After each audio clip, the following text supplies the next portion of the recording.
Welcome to Samba Samba. Enjoy the video. You start by preparing the clip and creating the first change point.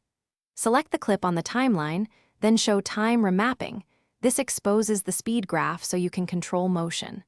Once visible, place the playhead at the exact frame where motion should alter and add a keyframe. This freezes that moment as a control point.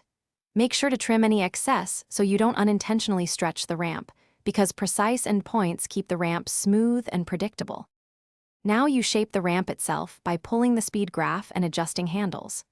Drag the segment between keyframes to set target speed. Short distances make abrupt ramps.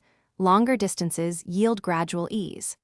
Once you have a target speed, convert the keyframes to Bezier and pull handles to soften acceleration and deceleration.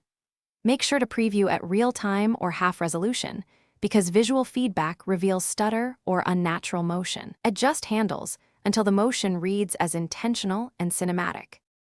Finish by rendering the ramp and refining artifacts. Render the range to check playback, then enable optical flow under clip time interpolation for cleaner frames when slowing below 50%. If audio is present, unlink and either retime or replace it, because extreme speed changes often break sync. You can also add a short crossfade to mask jumps. If frames look choppy, revert to frame sampling briefly, then tweak keyframe handles. This troubleshooting step usually resolves most visual glitches quickly. Thanks for watching. Consider subscribing if we helped you.